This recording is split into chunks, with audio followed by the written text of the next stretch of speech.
Family Matters, programang nagtataguyod sa pamilyang Pilipino sa himpilan ng 702 DZAS, FEBC Radyo TV, Agapay ng Sambayanan. Ang programang ito ay napapakinggan sa 1143 DZMR Santiago, Isabela, 1116 DXAS Zamboanga, 1233 DYVS Bacolod, Pinoy Connection, 1062 DXKI Coronadal City, 1197 DXFE Davao City, FEBC Radyo TV YouTube channel, FEBC Radyo TV Signal Cable Channel 185 sa pakikipagtulungan ng GCTV at sa inyong himpilang 702 DZAS, FEBC Radyo TV, Agapay ng Sambayanan.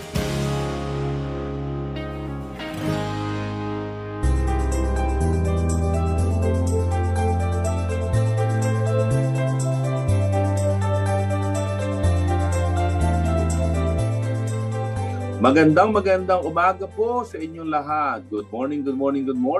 Kayo po ay nakikinig at nanonood dito sa Family Matters ng 702 DZAS at kayo po ay patuloy na sumusubaybay sa isang programang nagpapahalaga sa pamilya. At kasama niyo po ang inyong mga lingkod, Jonel Milan, kasama si Kuya Willie Basilio po. Kumusta po, Kuya Willie? Mabuti sa biyaya po ng Panginoon at talaga naman masarap na ang sikat ng araw sa ating kapaligiran. Praise the Lord. Yeah, tuloy-tuloy na. Yeah. At Kuya Willie, next Monday ay September na. Terrible. Oo nga. Ano? May Berna. Berna, lalabas na si Jose Marichan. Sumisilip na. Sumisilip na ngayon. Kayo po mga kaibigan, kumusta po ang nakaraan yung isang linggo? Kami nagtitiwala at nananalangin ng Pastor Willie na naging mabuti ang inyong bayan bilang pamilya. At bilang individual din. At kahapon siyempre sa ating mga pananambahan na nawa ay ating tinanggap ng buong puso ang mga paalala ng salita ng ating Panginoon. Special greetings sa lahat ng mga kapastuhan ngayong Lunes ng umaga dito sa Family Matters. Kasama na ang mga tatay ng tahanan. Matagal-tagal natin hindi napapabati si Pastor Willie ng salitang panlangit sa mga kapastoran. Yan kakatamong kabalen at kapastoran King Pampanga, maya paabak po kay Kongan at salamat po kasi kayabe da kayo kapag Lunes ng Abak. Salamat po. Ang ibig sabihin, Kuya Jonel, ay binabati natin sila magandang araw at mapagpalang araw at salamat sa Panginoon kasama natin sila kapag Lunes ng umaga. Yan, nako ay talagang tayo nagpapasalamat sapagkat nakakarinig tayo ng isa sa mga lengguwahe ng kalangitan. Sapagkat sa kalangitan po, dala-dala natin papasok doon ang mga lengguwaheng pinagkaloob sa atin ng Panginoon, pati mga dialekto. It's a beautiful scenario. Amen. Iba-ibang lengguwahe, iba-ibang dialekto, pero naiintindihan. Because of the Holy Spirit. Yan, kaya po yan sinasabi po natin na talagang sa pagbabalik ng ating Panginoon, ang Espiritu Santo mabibigay ng kaliwanagan sa atin. We can speak beautiful languages and dialect, and yet we can listen and understand each other. Wow! Kaya talaga nagpapasalamat tayo sa ating Panginoon sapagkat napaparinggan tayo ng Kuya Willie ng ika nga ay isa sa mga lengguwahe ng kalangitan. Siyempre, binabati rin natin lahat ng kapastoran natin na kasama natin doon sa Equipping Hub doon sa Caloocan, sa aming CTFE Caloocan ng Hope of Glory Community with the PCEC PILMEFEN at may partnership tayo sa Ministers Advanced Program sa Practical Leadership Institute. At last Monday and Tuesday ay nagkaroon ulit ng session at for another course. And then sa dating na Thursday naman in partnership with Walk to the Bible, napakaganda ay rescue, tatalakayan mula umaga hanggang hapon. At sa mga interesado po sa Ministers Advancement Program na ito, pwede kayo mag-text po 0922-822-7593. At welcome sa lahat ng mga kapastoran na sumusubaybay daw sa atin Natutuwa tayo sa mga pastor at kinukumusta ka, Pastor Willie. Aha. At sana raw ay makadaupang palad ka minsan. Sabi Sige ko, po. minsan one of these days, magbibigay tayo ng seminar dyan sa Caloocan, inviting all pastors and leaders on family also. Kaya, baka meron kang babatiin kay Willie ngayong araw na ito.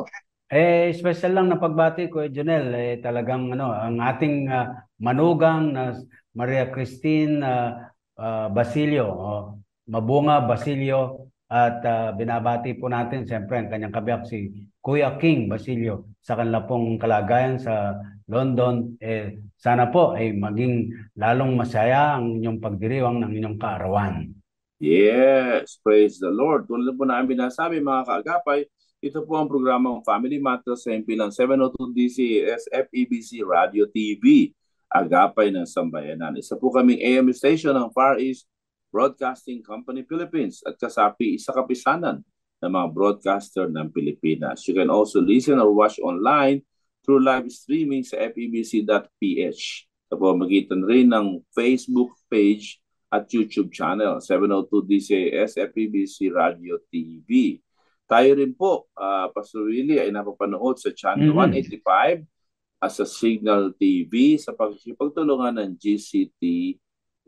At kami po ng Pastor Willie ay honored to become part of FEBC DCAS na nag-i-exist na po for 75 long years. At ito po ay walang commercial at by faith lamang mula sa mga founders at hanggang ngayon ay pinagpapatuloy. Through prayers sa ng Radio 702 DCAS, ang informasyon, inspirasyon at instruction na ang laman ay mensahe ng pag-asa mula sa ating Panginoong Hesus.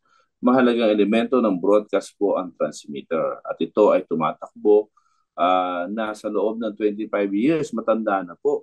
At sa ngayon, kailangan na po itong palitan para sa mas marami ang makapakinig at makapanood ng mabuting balita.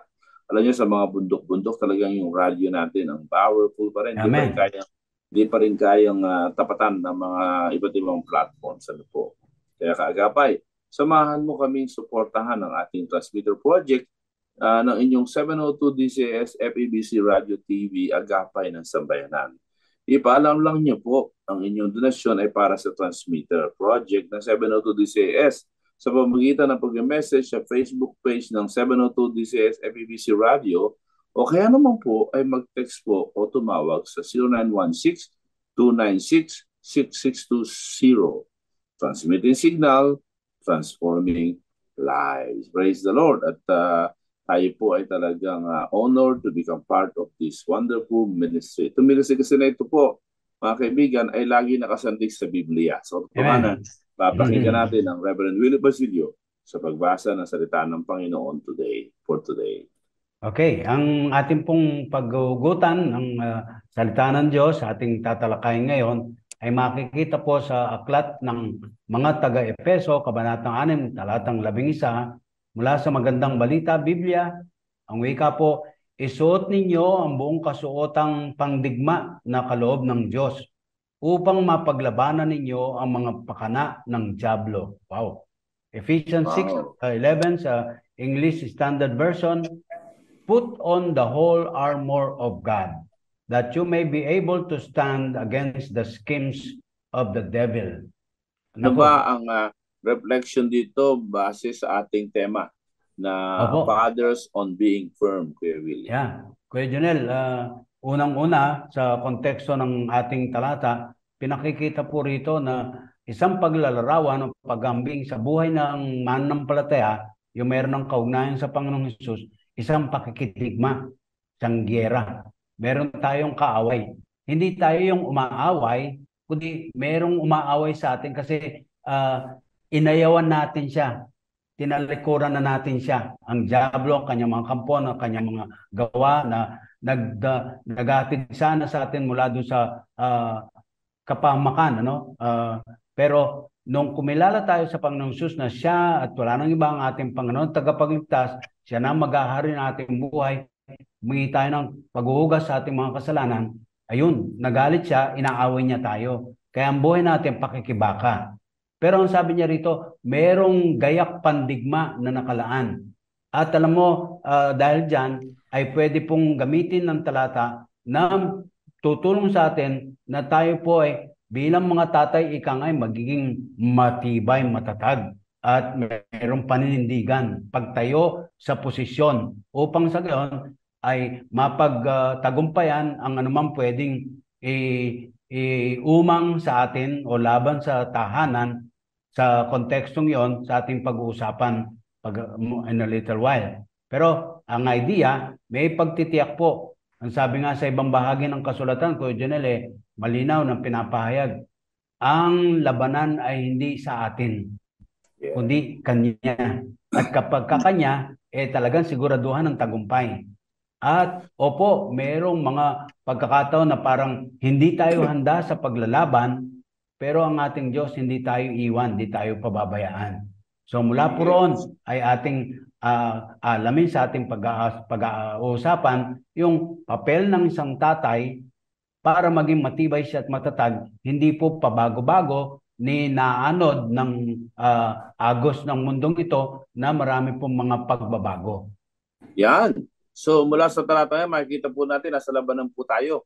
At sa pagka nasa labanan ka, kailangan may tindig ka. May tayo ka. Alam mo ang pinaglalaban mo. Kagaya ng nangyayari sa China na ginagawa sa atin. Hindi pwedeng wala tayong tayo. Hindi pwedeng wala tayong pananindigan. Di ba? Opo. Talagang kaya tayo inaabuso. Kapwa pa natin Pilipino nagtatanggol sa ginagawang ng China. Hindi tama po yan. Kailangan may tindig po tayo. Yes. At ang mga tatay ganyan, kailangan may tindig. Maliwanag ang tindig. Kasi nasa labanan tayo. Pag wala kang maliwanag na tindig, at ikaw ay atakihin, madali kang magulo, madali kang ma-confuse, at ang matindi rito, paglalaruan ka.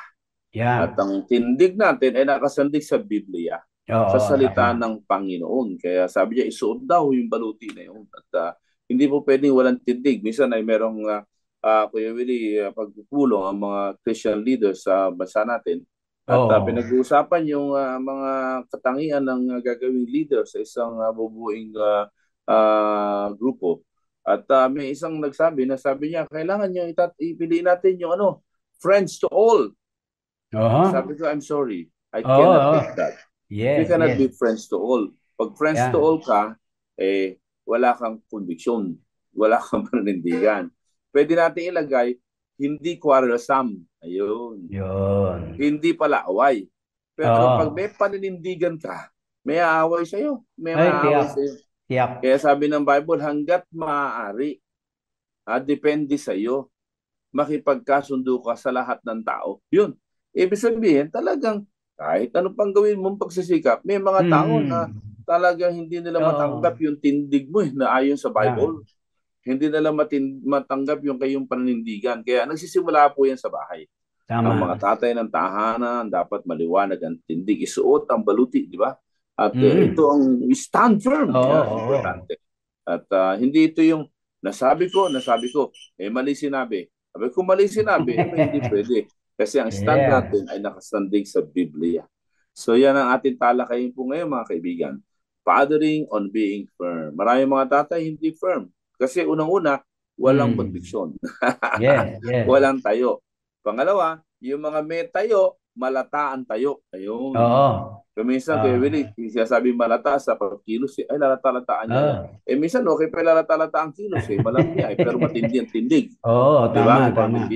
But of course, ibig sabihin, hindi naman malamya ang kilos, ay meron ng confusion sa kanyang gender. So, posibleng malamya ang kilos, at pero maliwanag sa kanya na dalawa lang nilikha ng Diyos sa laki at babae.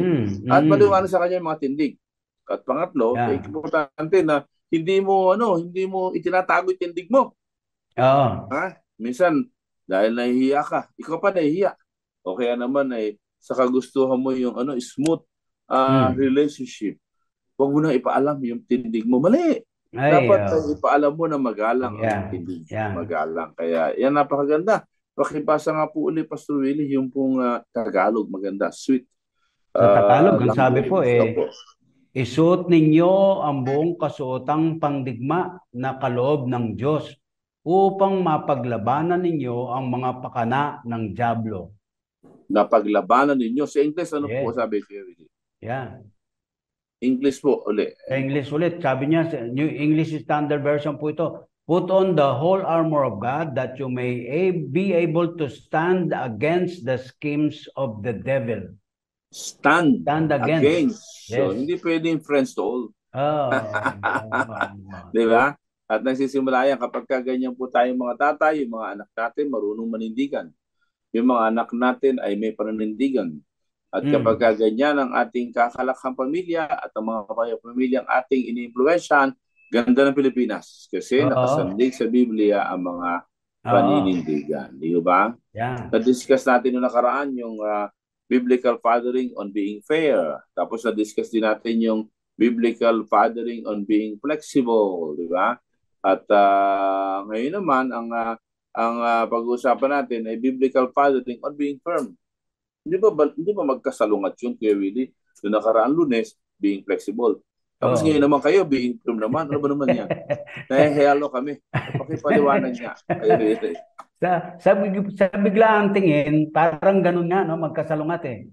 Kasi nakikita natin, ayon sa na-obserba nating mga nangyayari, ganun na lamang. Kala natin magkasalungat nga. Pero meron pong mga elemento yan na makita naman natin malinaw, magkaiba yon, Kuya Jonel. Ang idea kasi, pagka sinabi mong ikaw ay matatag, ikaw ay merong, sabi mo ngay, tamang tindig o paninindigan, hindi po yan nadadaan sa dahas ng salita lamang o kaya ay yung bang tatakutin mo yung kapwa mo sa ganun o kaya yung anak mo ay dadaan mo sa bulyaw na akala mo doon ng pag pinagugutan mo ng otoridad kaya ka naging tatay niya. Hindi po ganoon ang pagiging matatag o yung may tindig. Kundi nakasalig ito doon sa katotohanan. Yung talagang sabi nga ay nakaayon sa salita ng Diyos. At alam naman natin sa isang banda, Kuya Jen, pagka katotohanan, yung salig sa salita ng Diyos, hahamunin at hahamunin yan. Pagka susubukang, kumbagay, gibain kung anumang matibay na pader yan na sinasandalan mo na katotohanan, pipiliting iguho yan, gibain yan. Basta katotohanan, i-challenge yan. Yan, kaya hindi yung magkakontra yan. Ano po? Hindi pa po kami nag-uulyanin. Nakaraan, flexible, ngayon naman firm. Hindi po pagkaulyanin po yun. Kundi yun po ay magkakonekta. So, importante lang na maunawaan natin na bawat mga tatay, kailangan may malilinaw kang mga konviksyon, paniniwala, at paninindigan. Ngayon, given the situation, yung expression ng mga ito, yun ang may flexibility. Tama. Given the present situation or other considerations, hindi na babago tindig mo. Pero yung implementation nito, yung paglalapat nito, doon ang kailangan ng flexibility. Kaya po, inuna namin talakayin yung flexibility, being flexible. Para mula dyan, makikita natin ngayon yung pangangailangan na, teka muna, hindi pwedeng flexible ka lang ng flexible. Kailangan meron kang tindig, kaya meron kang paniniwala at mga negotiable and non-negotiable na stand. Ayan. Ang problema, Kuya Willie, maraming mga tatay, pumasok sa marriage, wala naman siyang pinagpasyang kanyang magiging values at mga stand at mga conviction. Tapos, siyempre, misis niya may magkaiba sa kanya. Hindi ang gulo-gulo, ang nakakahelo. At pag nagkaanak, leton-leto ang mga anak. Kaya importante bilang tatay, pangunahan mo na maupo kayo ng asawa mo, ano ba ang mga paninindigan ninyo, ano ang inyong mga prinsipyo sa buhay, at natitindigan ninyo. At ngayon, mula dyan, doon niya kakailanganin yung kailangan sensitive ka sa sitwasyon para alam mong ilapat ang alin sa mga sitwasyong kakaharapin natin. But for today, titalakayin po ngayon mga kaibigan, ay yung mga tatay bilang mga leader ng tahanan, kailangan firm. Ano po? At para maging firm, kailangan maliwanag sa iyo ano pinaniniwalaan mo. You know what you believe. You know what are important to you. Kaya yun po, kailangan isulat. Isulat po natin mga tatay, ano po, sapagkat we are the divinely appointed leader in our families. Kaya po tayo inaasahan na pangunahan ng ating pamilya, pangunahan ng ating asawa at anak ayon sa salita ng Panginoon. Ang mga parents, parents must intentionally school their children in sound, biblical, and Christian doctrine.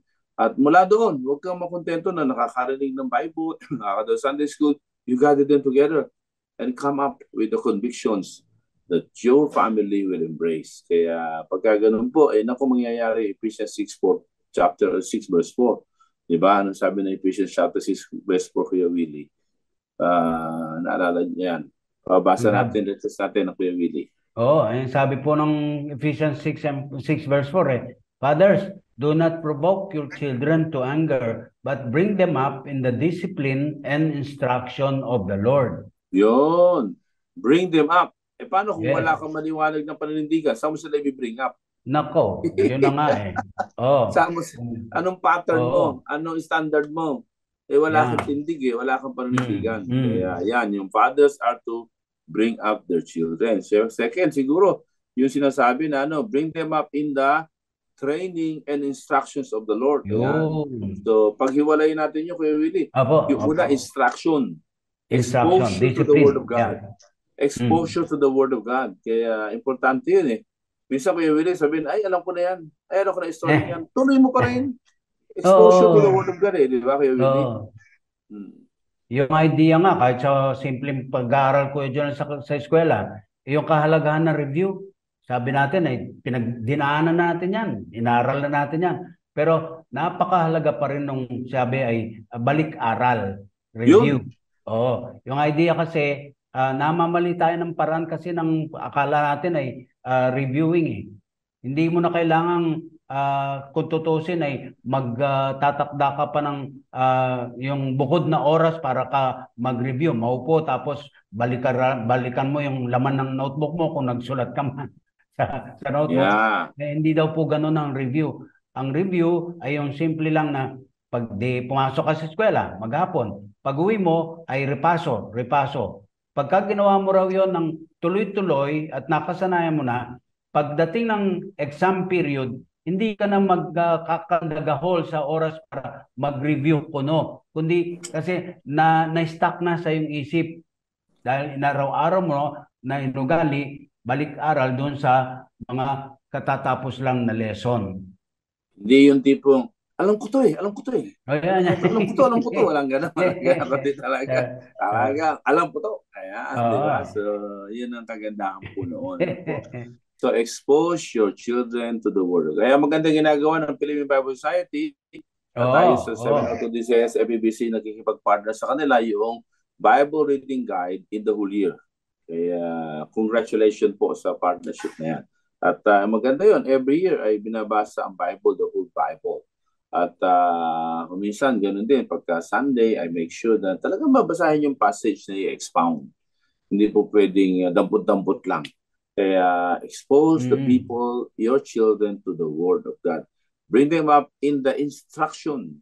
Yung instruction ni Lord, yun mo sila i-expose na rin. Ano ba instruction ni Lord sa atin?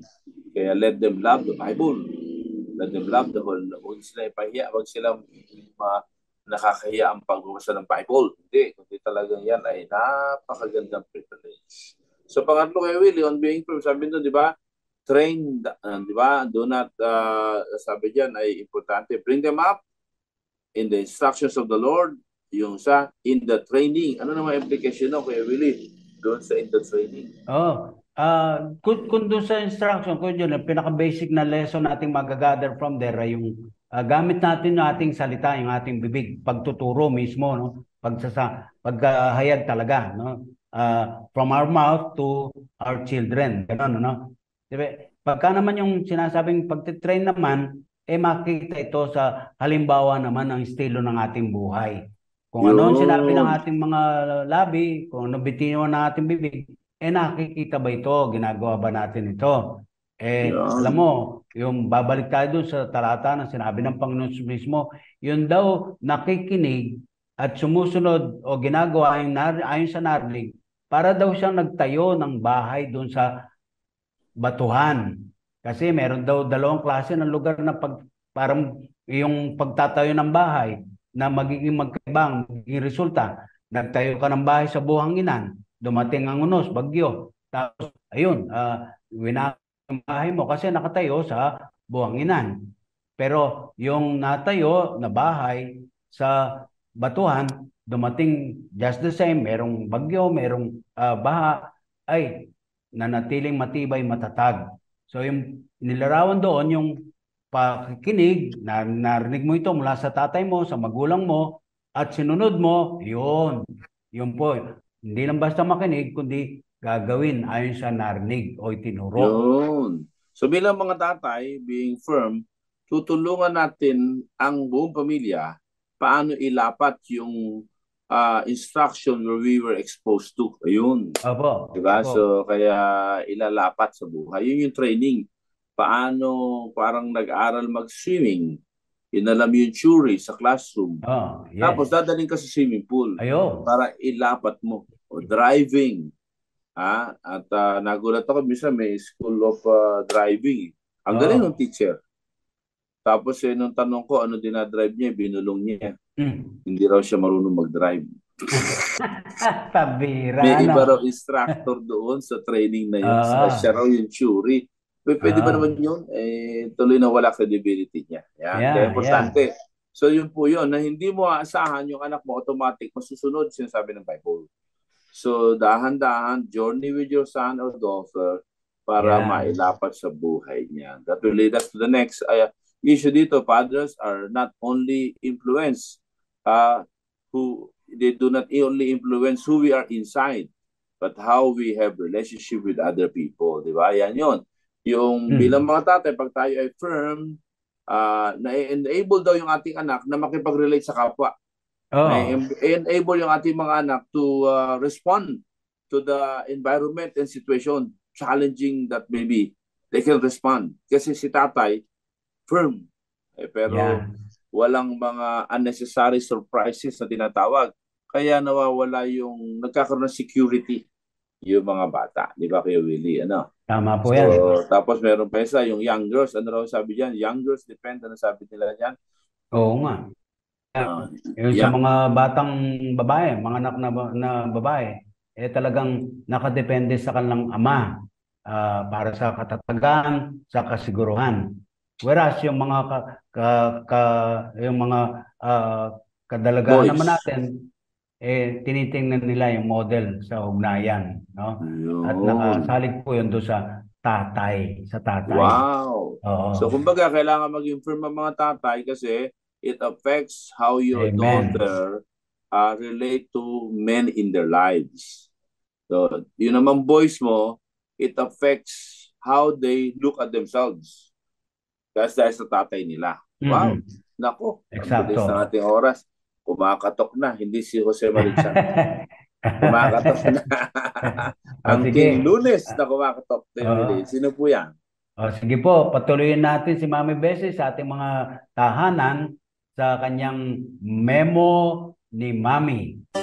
Heto na po ang Memo ni Mami, ang programang kapupulutan ng mga aral para sa pagpapaganda ng relasyon at unawaan ng bata at magulang. Hi! Kumusta po ang ating mga kasama sa ating pong Memo ni Mommy?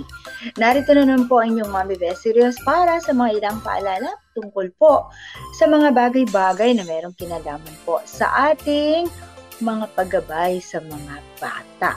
And for this time, ang tuunan po natin ay ang mga bata na preschoolers, toddlers, yan pong mga 5 below. Ayan, yung pong mga bata na nag-aaral ng usap-usap. Kasi ang ating pong pagtutuunan ay emergent language ng talks. Yan, sabihin natin early talks. Yan po ang ating pag-uusapan para nga po sa mga paalala. Ano nga po ba ang nakapaloob dyan? At para madaling matandaan ay TALK, talk. Letter T, teach our children properly in terms of talks. Ano po ibig sabihin nito? Huwag po natin silang ginagaya, no? Kung sila po ay nagbe-baby talk. Halimbawa, yedkay, parang yan, no? Hindi niya ma-pronounce yung red. R, di po ba? So, sabihin natin sa kanya, anak, red car. Ayan. Of course, hindi natin siya pwedeng pilitin na gayahin na tayo sa pronunciation, but we need to let the child hear our correct pronunciation. So, wag po tayo nagbe-baby talk and teach our children to talk more and more sa pamamagitan po ng pakikipag-usap ng tama sa kanila po na mga, lalo-lalo na po sa kanilang paglalaro. Letter A talks about how are we going to appreciate. Ayan. Let us appreciate yung po nilang mga attempts, no, ng kanila pong pagsasalita. Kasi po, tayo po mga adults, yes, parang sanay na tayo, bilis-bilis natin magsalita, ano. Pero ito pong mga batang ito ay nagsisipag-aral pa lamang. So kapag ka po, meron siyang mga nasabi na mga medyo, wow, long, parang ilang syllables yung kanyang na-pronounce, ano? So let us appreciate the child and tell the child directly. Naku, ang dami mo nang nasabing, syllables, okay. Ano yung sinabi mo? Banana. O ba, tatlo, banana. O, di ba? Yun, let's appreciate the child. And the word letter L for the word talk, ang maganda rin po sa ating mga bata ay leave them to be free. Leave them to be free. Kasi po itong mga batang ito ay meron po silang tinatawag na parang solitary play, no?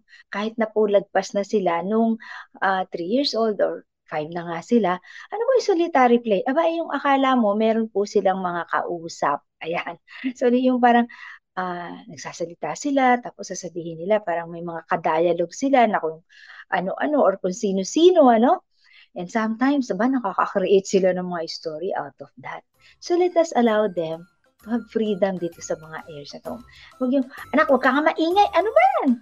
Ayun, siya po ay gumagawa ng mga bagay-bagay na katang-isip po niya, but this is one way by which the child can learn more of language. At ito nga po, talks. Letter K, this is very, very important dahil kailangan po tayong mga gumagabay sa ating mga bata. Knows. Ayan. K is for know the child. Ibig pong sabihin, sino ba yung bata na iyong ginagabayan? Siya lang yan. Huwag natin siya ikukumpara. Halimbawa ay 3 years old itong batang to. Nakatanaw tayo doon sa isang 3 years old. Bakit yun ganun na magsalita? Bakit ikaw hindi? So, let us not compare and let us not have the same expectations. Kasi iba-iba po ang bawat bata.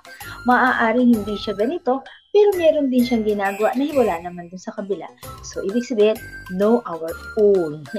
Know our own child. And, maganda rin po yung meron tayong mga checklist, but let us not always be so confined dito po sa mga checklist na ito ng milestones kasi iba nga po ang ating mga bata. There you go sa ating mga paalala about talks. Mami Best Serious po para sa mga ilang reminders na naman, suggestions sa memo. Salamat po sa inyong pakikinig sa Memo ni Mommy. Para sa mga tanong, mungkahi o kuro-kuro, mag-email lamang sa memonimommy@yahoo.com o mag-text sa 0919-688-0324.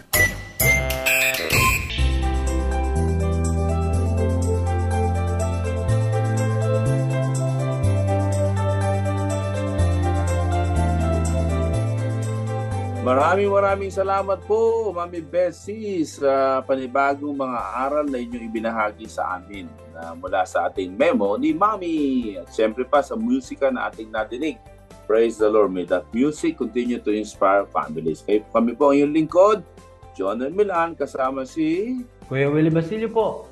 Nagbabalik po ang Family Matters dito 702 DCAS Radio, FEBC Radio TV. Agape po kami ng sambayanan. At tayo pinagpapatuloy sa ating talakay na fathering on firmness. Ayan. Fathering at yung pangangailangan ng mga tatay na maging firm at malaking tulong sa atin ang research ng ating producer sa beautifulchristianlife.com. At tinatalakay po natin ito. Una po natin tinalakay po mga kaibigan kanina bago mag-break ay yung mga importansya na ang mga tatay ng tahanan ay inaasahan na to bring up their children in the Lord. Kaya kailangan ng firmness. At ngayon po ay tutuloy po namin ng pagtalakay. Pero bago yun, tutuloy muna namin ang pagbati.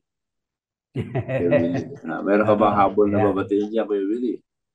Well, yung pong ating mga tita natin sa Cavite, nagkita-kita tayo 2 weeks ago, Kuya Junel. Wow. 2 weeks ago sa naging kaarawan nung nakaraan pa, 2 linggo nang nakaraan, ang August 16 ng Tita Levita Manila.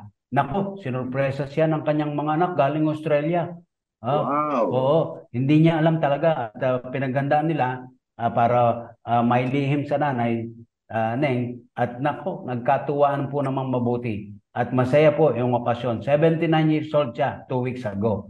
Wow, talaga naman. Ano po? At malakas pa. Malakas pa. Yeah. Nakakalakad pa.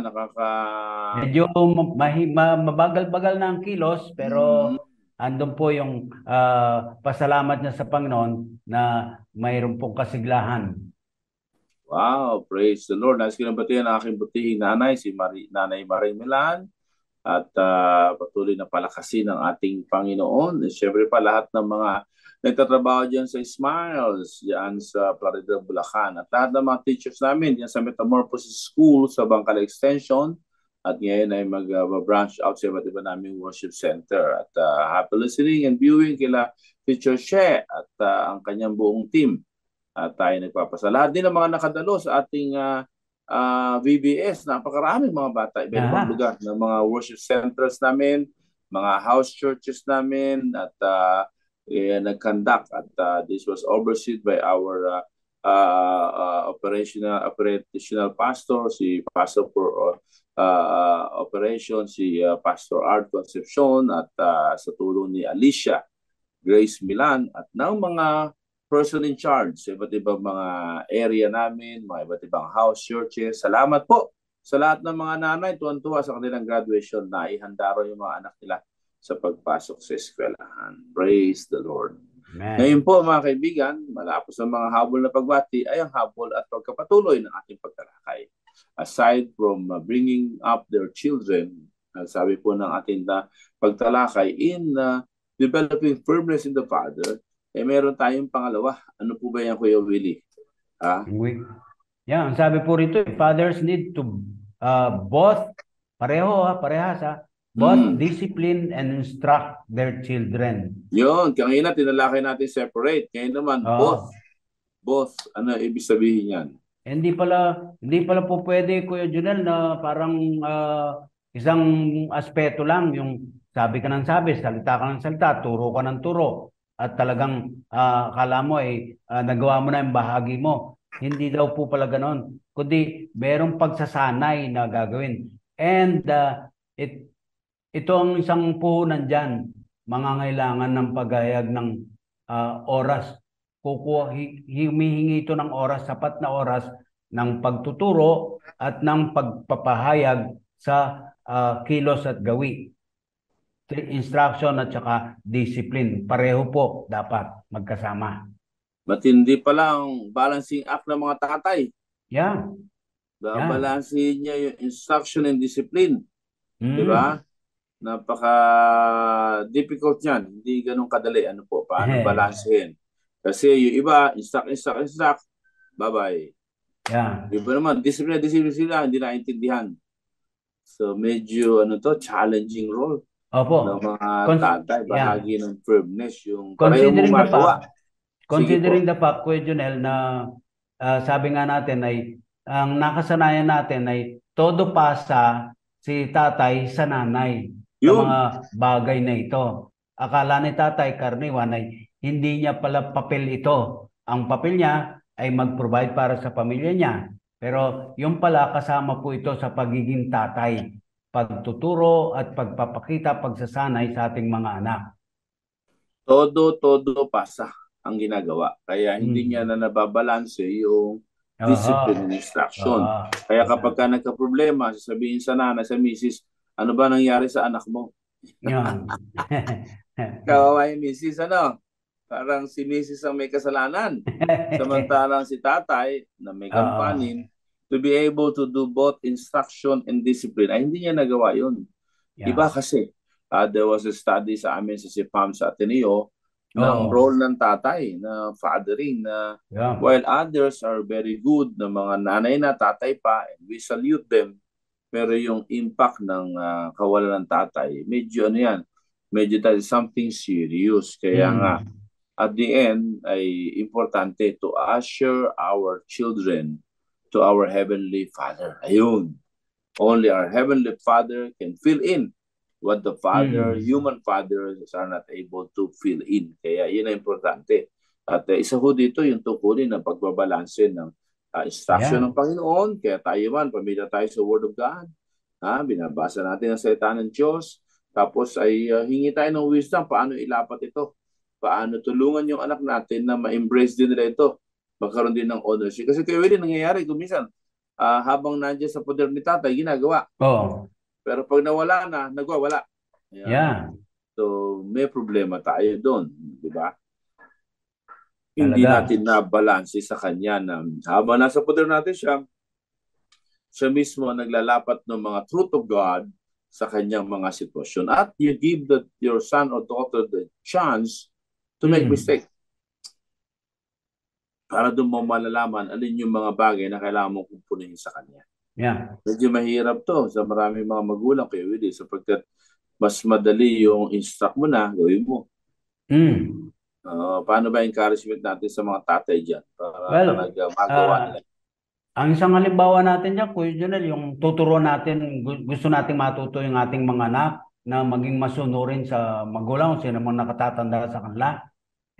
Ang tanong, si tatay ba na nagtuturo, tuwiran, sinasabi, nile-lecture sa anak, maging masunurin kayo. Siya ba ay masunurin naman ba sa kanyang tatay sa langit? Yun. So, para bang ano yan una, ang Diyos Ama natin, tapos tayong tatay dito sa lupa, sa ugnayan natin sa Kanya, nagiging mabuti ba tayong anak sa ating tatay sa langit, sa ating Panginoon?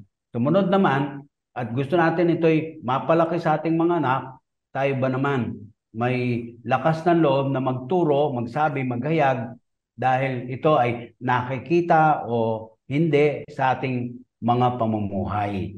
Isang aspeto pa lang yun, pagsunod pa lang yun, pero nakikita ba yun? Nangyayari ba yun sa atin? So that leads us to the third idea natin. Fathers need to set example. We have to become, yung firmness natin calls on us to model, to show, not just teach, to show, to demonstrate how do we do it. Kaya yun sasabi po ng Kuya Willie. Kaya it entails you, not just your instruction. It entails your attention, not just your intention. Sabi nila, ang ganda naman ng intention ko sa anak ko. Maganda nga, pero kulang. Kasi you are not present to be an example, to set an example. And nabanggit ng Kuya Willie po, mga kaibigan. Una, yung example natin pagsunod sa tatay sa langit. Pangalawa, yung example sa pagsunod natin sa tatay natin sa lupa. Example natin how we enjoy our Father in heaven at yung how we also enjoy our visit to our human Father. Makikita yon kapag ikaw ay lagi may reklamo sa tatay mo sa lupa. Di anong mensahe mo yun? Na pag ikaw ay tumanda na, ay gano'n din ang gagawin anak mo sa'yo, maniwala. Opo. Kaya mapakaganda niya, na mga tatay must bring up their children in the Lord, tapos pareho dapat mabalanse yung discipline and instruction, at gano'n din maging model at maging example. Pero ang tanong kayo, Willie, how to be both kind and firm parents? How can I become kind and firm parent? Yan. Well, ang una pong sagot natin dyan yung pong magsimula tayo doon sa paniniguro ng ating pakiramdam, yung validating the feelings of your child. Ano bang nararamdaman ng ating mga anak kapag anong naipapalagay nila pagka nakikita ito o simpleng sinasabi lang, walang ebidensya, walang katibayan. So, para makabuo po tayo ng tamang balanse, maging mabait, at ika nga sa kabilang baday, hindi naman nagbabago sa prinsipyo o panindigan, ano bang pakiramdam ng ating mga anak sa paggawa natin, pagsisikap natin na mapakita sa kanila itong bagay na to? Sa maraming pagkakataon, Kuya Willie, sa pamilyang Pilipino, yung nararamdaman ay nababaliwala. Nasa set aside, hindi ba? At parang hindi nababalidate ang feeling ng mga bata. Kaya kapag nakakaramdam sila ng sadness, parang dating nila, may kasalanan ka kasi nalulungkot ka. Pagka nang sobrang saya nila, sabihin nila, may kasalanan ka kasi ang ingay mo. So, we don't know how to handle emotions Sa mga tatay pala, para matulungan sa bahagi ng firmness nila, is you need to equip yourself on how to handle the emotions of your children. Kaya importante, validate the feelings of your children. Huwag mo sila set aside. Halimbawa, ay umiiyak siya dahil siya napahiya. Yung pahiya, hindi yung pahiya lang, iyak ka pa. Hindi mo nababalidate ang kanilang nararamdaman. Siguro nga, overly sensitive ang anak mo. Pero bago mo sabihin, nasyado ka naman, yan lang iniiyak mo. Makidama ka muna. Ayan, mga tatay. Dito minsan walang panahon ng mga tatay, Kuya Willie. Parang tingin nila arte yan. Ano ba masasabi mo po doon, Kuya Willie? Karaniwan nga po, hindi tayo kasi nabibigyang kalayaan na magayag ng ating mga sinasalob So, kapag ganun ng environment na kinalakan natin, pagka tayo naging tatay na, ganun na rin ang ating ipapahayag o gagawin. Kasi kala natin, kung ano ang nakalakhan natin, siya ng pairali natin. Madalas po, either sobra o kaya kulang ang kalagayan na ma-validate yung sinasaloob ng ating mga anak. Hindi sila nabibigyang pagkakataon na maghayag ng kalang sinasaloob. Hindi tayo natutong maghayag ng galit sa tamang kaparaanan. Pwede palang mangyari yun, Kuya Jonel, na magagalit ka ng ayon sa tama o tamang kaparaanan. Hindi po natin nakasanayan na mapalaki yung ating mga anak na yung lalaki ay natural na iiyak. Hindi daw po natin nakasanayan yon. Pangatlo ay pwedeng hindi rin natin nakasanayan yung pagka magulo, maingay ang bata, sasabihin natin, hindi ganyan ng nakalakanan, hindi ganyan kami ng pagka sut-sut lamang isang beses ng magulang, tahimik na kami. Nababansagan pa nga tayong nagdudulot ng kaguluhan sa tahanan pagka ganon. Pag nakakalakan naman natin yung ganon, na madalas na sinasabi sa ating mga anak, kasi sobra kayong maingay, sobra kayong pasaway, sobra kayong magulo, ano nga asahan natin?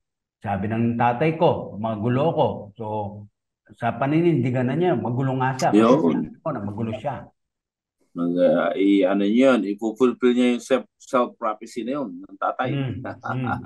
So, importante po na wag natin ma-drive away ang ating mga anak. In our desire to become firm, it does not mean wala kang puso. May puso ka. At in fact, makakatulong sa firmness mo yan. Na pasingawin mo, yung nararamdaman ng anak ko. At hindi na umurki, nagsabi siya na nararamdaman niya, siya na masusunod Pero pag nag-e-express siya sa'yo, ikaw na firm na tatay, bumababa nakikinig. Because you're not threatened. Maraming mga tatay, threatened sila sa posisyon nila. So kaya ayaw nila magkaroon ng crucial conversation sa kanila anak. Baka at the end of the day, sila pala mali at yung anak pala tama. Ayun, di ba? At dito maganda itong validating the feelings ng ating mga anak. As you validate the feelings, they can better explain their side. And as they explain, na-enlighten ka ba? May katuwiran pala ito Sa 10 bagay, may katuwiran sa 3 o 4 o 6 yung hindi. Ayan. At least, pag nakita ng anak mo, ina-accommodate yung 3 sa 7 sa 10 kung nasa isipan. That is a good message. That is a good message. Diba? At hindi yung parang firm dinadaan sa ang katotohanan ko, Junel, kahit sa mga pag-aaral, pinatutunayan po, napakalaki ng contribution ng pagbubuo ng self-confidence ng anak doon sa malaya niyang naihahayag yung kanyang sinasaloob. Ang lakas ng dating noon sa kanyang self-confidence. Ano ba, Kuya Willie, paano na-develop yung self-confidence kapag kayong damdamin ay na-validate? ay pagka po ganoon, Kuya Junel, ay ang pinaka-simpleng ibubungan nito na ipapahayag niya ng wasto yung kanyang sinasalob sa paglaki niya at pagbubuo ng yung responsableng pamumuhay, makakatayo ng sariling panindigan. Ayun na. Yun na ang ibubungan nito. Baliktarin mo naman. Alisin mo yung hindi malusog ng paghayag ng sinasalob niya, mahina ang tuhod niyan. Mabuhay ang tindig niyan. Aalagaan mo siya kahit na ika nga'y mature na, matanda na, no? Adult na, alagain pa rin.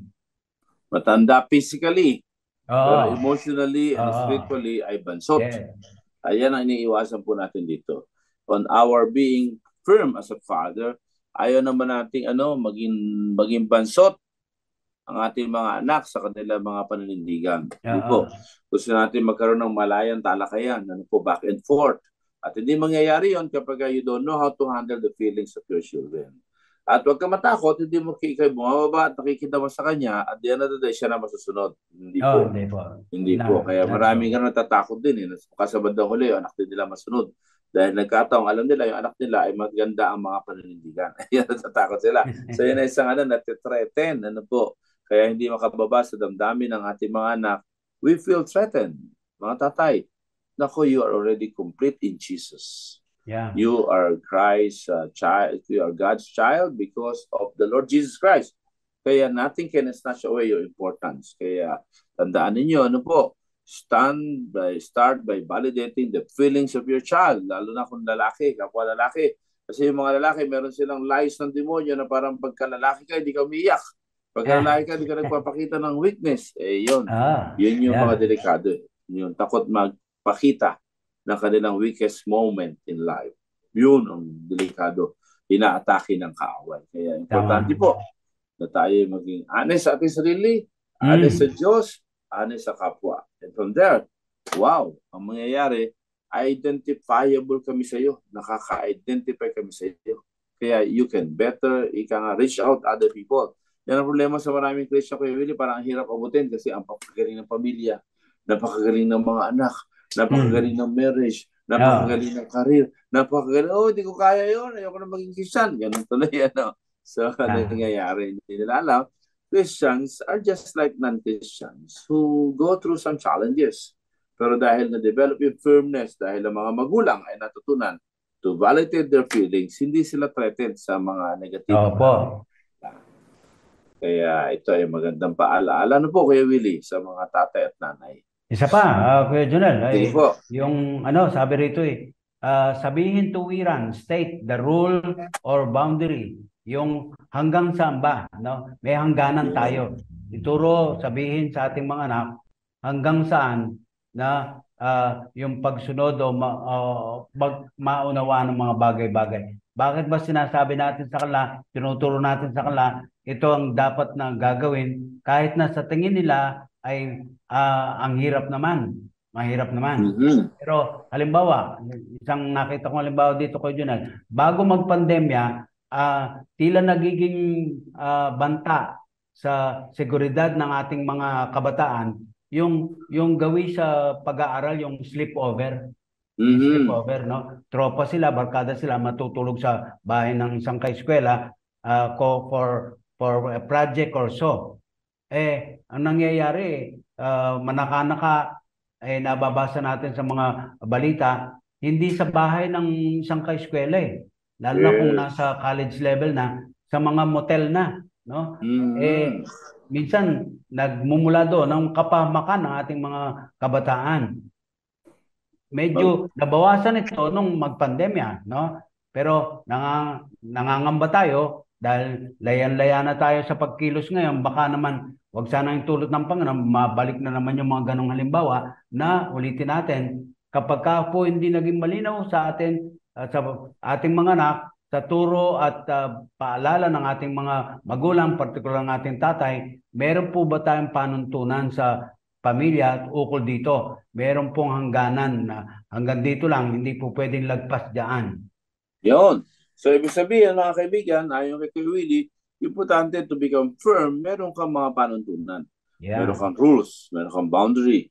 At ito ay tinayo at itinatag ninyong mag-asawa at mga anak. Dinayalog ninyo sila at kayo nagawa ng maliwanag. And let them participate. Let them contribute. Anong policy, anong rules. At ngayon, pag nilalapat mo na ito, yun lang. State mo lang, paalala mo lang, ano ang patakaran natin tungkol sa sleepover. Ayan. Di issue tapos. Tapos ang issue. Wala na kasi po, hindi. So sabi natin, kahit gabihin ka dyan, susunduin kita kahit madaling araw. Basta don't sleep over. Tapos yung mga kaibigan kasama, re-reviewin.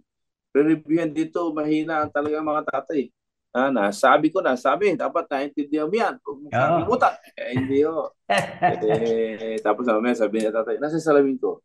Andiyan po sa ulo nyo.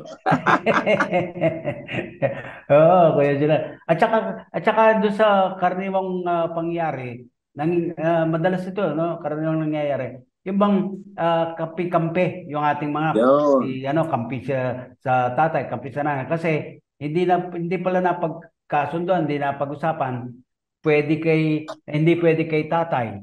Pwede naman pala kay nanay. Paano mangyayari doon? Yan yung alliances na tinatawag.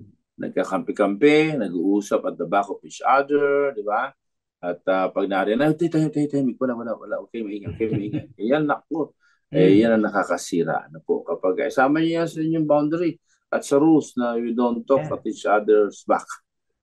Lay down the cards ng harapan para doon magkausap, malaman kung saan nag-agree, saan nag-disagree, para you can have a family decision, which may not be welcome to everybody, but at least you have been honest enough na talagang yung rules na yan at boundary, yan yun.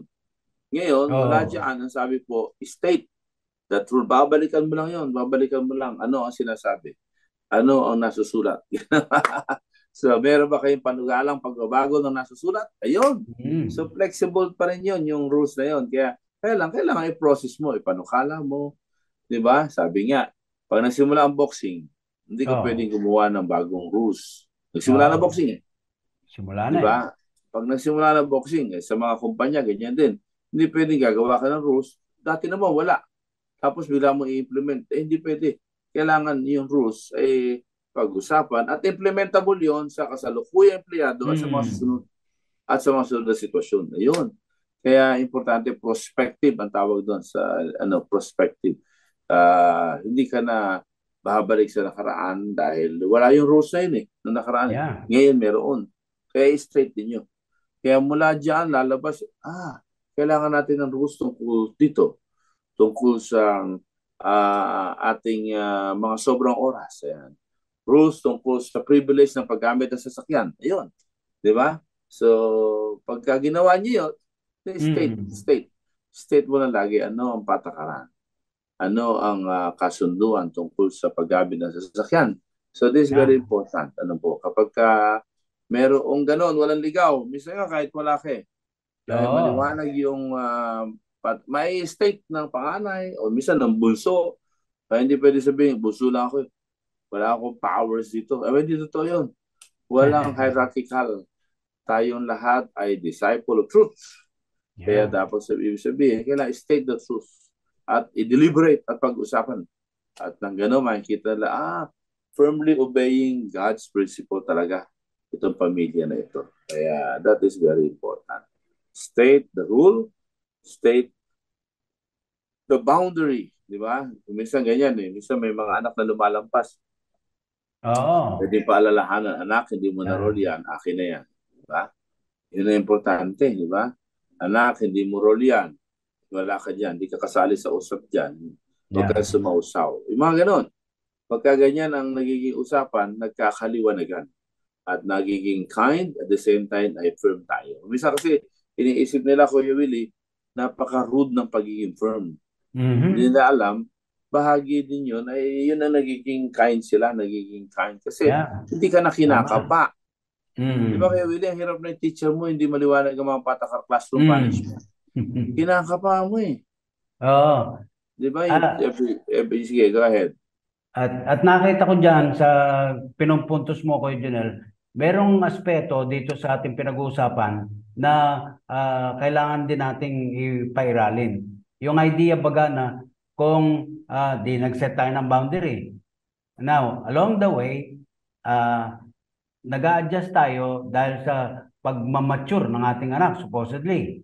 So, pag maging ready din tayo, magkaroon ng adjustment para dun sa pag-revise ng ating mga sinet na rules and boundaries when needed, no? Pagkakailangan na.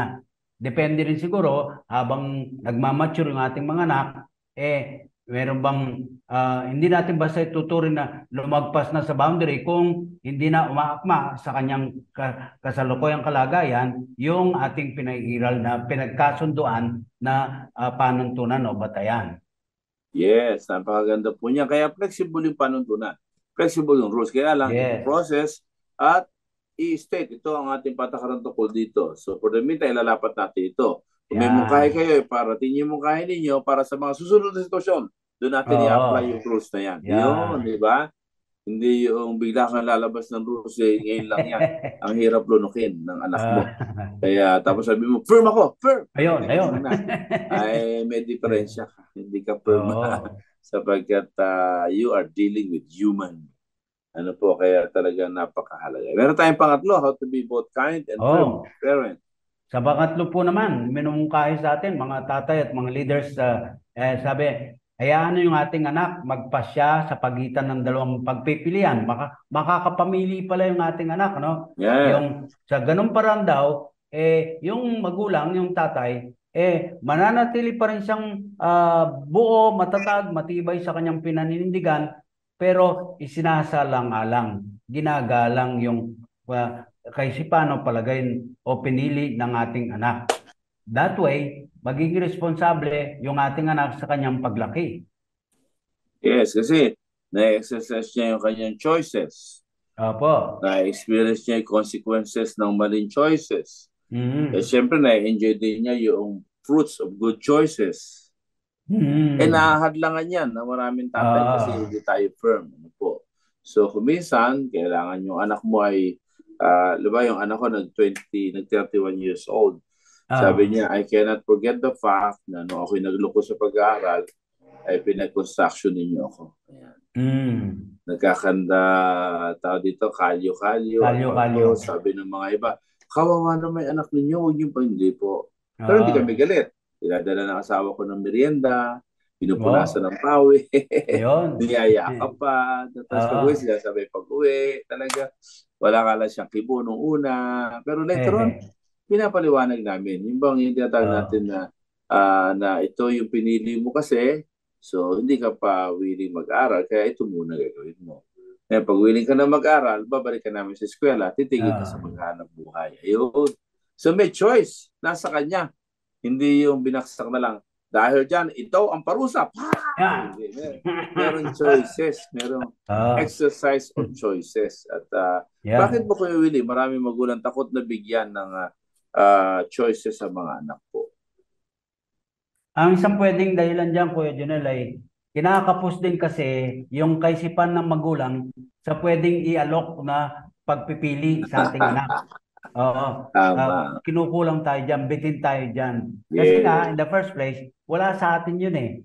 So, hindi natin dudulot sa ating anak. Yes, hindi natin henerasyon. Dito, kaya importante sa ganitong diwa, Kuya Willie, maintindihan ng ating mga kaagapay na hindi lang sa'yo magagaling ang choices.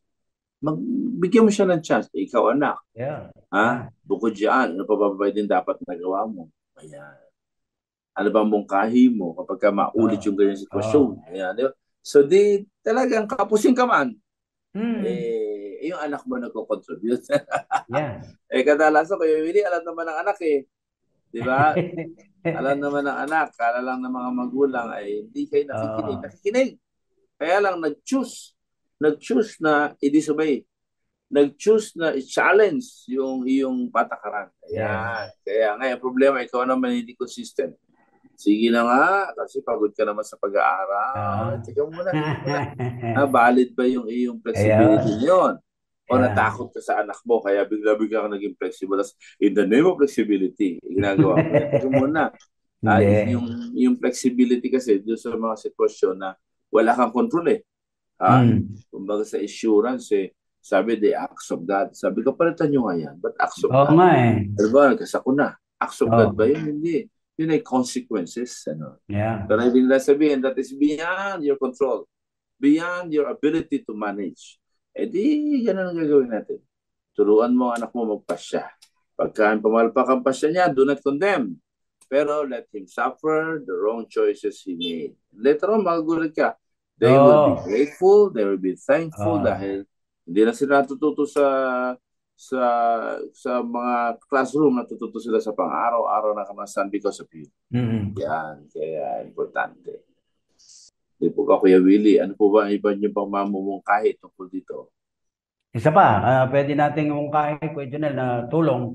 Yung idea baga na huwag mong ipapalagay, tatay, na if something worked for you in the past, siya nang mag-work out para sa anak mo naman.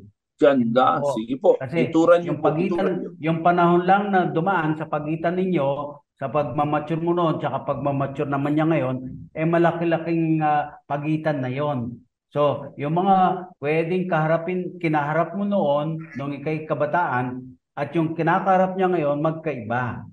So, yung firmness ni tatay ay mahayag dyan doon sa idea na si anak, nakita niya sa tatay niya na matibay niyang kinaharap yung mga bagay na yon habang siya sa kwento ni tatay sa kanya, kanya napagtagumpayan. Eto ngayon, sa bagong kalagayan ng anak mo, nakuha niyang pagtagumpayan, magiging talagang paninindigan mo yung tayo, pagtuturo, pagsasanay sa iyong anak. Yan, ako kung ating i-review how to be both kind and firm parents, start by validating the feelings of your child or demonstrate understanding. Naintindihan mo talaga siya. Pangalawa, state the rule or the boundary your child needs to follow and understand. Kaya ang mga bata, they are trying to please us. Kaya lang, they don't know how. Kasi minsan lumalampas sa boundary, okay ka pa sa'yo. Kaya kailangan yung firmness doon para magkaroon ng realization ng bata na they cannot play around sa rules. Rules are rules. Importante yun. At pangatlo, let the child decide between the two choices. Meaning, two or more choices. Let them exercise their choices para nakikita mo kung sino may tendency na magkalabag at tendency na mag-dare, tendency na lumabas sa panuntunan ng Panginoon. Nako, napakaganda. Saya talaga pong sa mga kabubukas lang ng radio, nako, welcome po. At sa natitirang may 10 minuto ay gusto nating reviewin bago ibigay ng Kuya Willie yung take-away natin. Ano po? At ang ating talakayan na tungkol sa pagiging firm ng mga tatay ng tahanan. Dapat maging firm tayo. At sinabi natin sa part 1 natin na para maging firm ang tatay, importante na maunawaan natin ang role ng tatay sa buhay ng bata. At dito po ay tinalakay po natin yung nag-i-influensya tayo, nagiging pillar tayo ng kanilang pagkatao at buhay at ministry, saka pa lang yung ministry. Kaya importante. At siyempre pa, nung tayo nagbalik mula sa ating pong break, ay pinag-usapan natin sa biblical fathering yung fathers na sa both balance or yung po tinatawag natin disiplina at saka yung instruction, parehong masagawa. Tapos pang-apat po ay sinabi natin, fathers need to set the example. So yun ang powerful teacher, Kuya Willie. Yung tinatawag na example, pagka meron nun, powerful teacher. Yeah. Number 3, fathers need to be an example himself. Ayun. At sabi nga Kuya Willie, sabi niyo nga po, yung sa kanilang relation sa Father in Heaven, sa kanilang relation sa human father. So no matter how painful the experience to our human father, pag nandiyan sila, show them your respect and that will be very powerful. Modeling sa iyong mga anak. Lalo nila yung atraso, ikaw ang gagamitin ng Panginoon. At panghuli nga po, dinalaki namin ng Kuya Willie, kailangan natin maging firm, pero hindi naman kailangan maging rude. Firmness without rudeness. Sabay yung both kind and firm parent. Tatlong bagay binigyan natin dyan Kuya Willie, di ba? Ano yung una yun? Validate the feelings of your children. Pangalawa, state the rule or boundary. Para wag mong isipin, alam mo na to eh. Wag. Hindi ulitin, hindi ba anak? Yeah. Napag-usapan natin. Ganun. Huwag kang, bakit mo ulitin? Alam niya na yun eh. Hindi nga nagawa eh. Kaya ulitin. At pangatlo po, tulungan siya na mag-decide. Kaya huwag ikaw nagpapasya para sa iyong anak. And therefore, magiging ikangan natin ay parang training yun sa kanilang isipan. Wow, praise the Lord. Ito ay ilan lamang sa mga natalakay po natin. At nais nating hilingan ako Willie to give the brief takeaway and then the closing prayer. Yeah. Isa lang maikling pangusap ko dyan, hamon, no? Hamon ang bibigyan natin sa takeaway natin. Ang kinin po natin, mga tatay, na pribilehyo mula sa ating tatay sa langit, ang pagkatiwalaan tayo na mag-nurture, magpalaki ng ating mga anak para sa katotohanan na nakasalig sa salita ng Diyos, at tayo po yung mga kailangan ng katatagan. At ito po refleksyon ng tatay dito sa lupa doon sa kanyang tatay sa langit na kanya pong sinusundang halimbawa, no? So, ang pagiging magulang, pagiging tatay ay nakikita po't nahayag doon sa mga katotohanan yon. At salamat po na meron tayong saligan, dili ba kundi ang salita ng ating Diyos. Manalangin po tayo, mga kaagapay. Magandang umaga po sa inyo, aming Ama. Nagpapasalamat po kami mabuti sa inyo na aming pribilehyo at tungkulin din naman na maging tatay ng tahanan.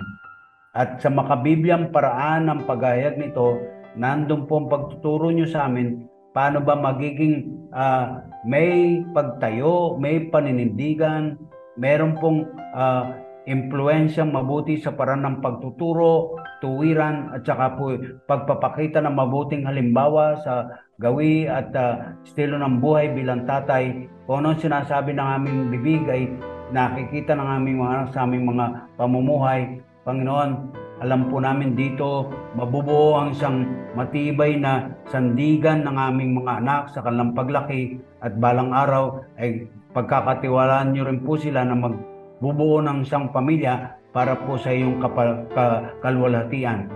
Opo, nangangailangan po ito ng oras. Mamumuhunan po ang mga tatay ng oras para mangyari po ito. Pero ang ibubunga naman po nito ay yung pangmatagalan, pangwalang hanggan.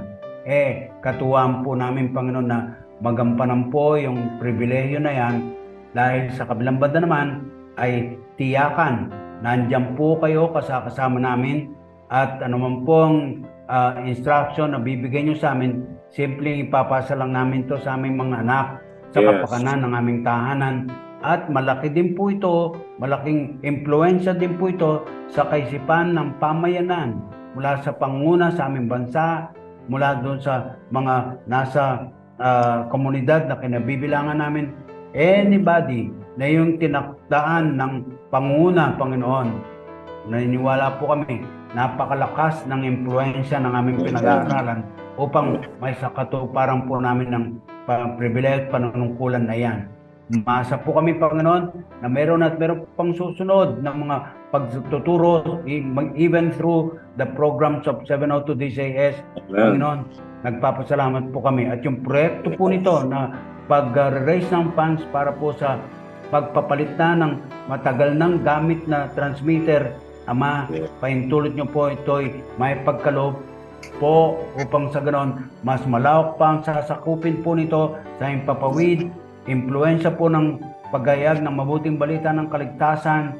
Naniniwala po kami, ito ay inyong bibigyan puwang sa inyong generous heart, O God. Amen. Salamat pong marami. Pinagpala nyo na po kami, ang aming mga pamilya, at ang mga susunod pang henerasyon, Panginoon Diyos, nakatalaga sa aming mga pinag-aaralan na. So, purihin po kayo, dalangin namin to in Jesus' name.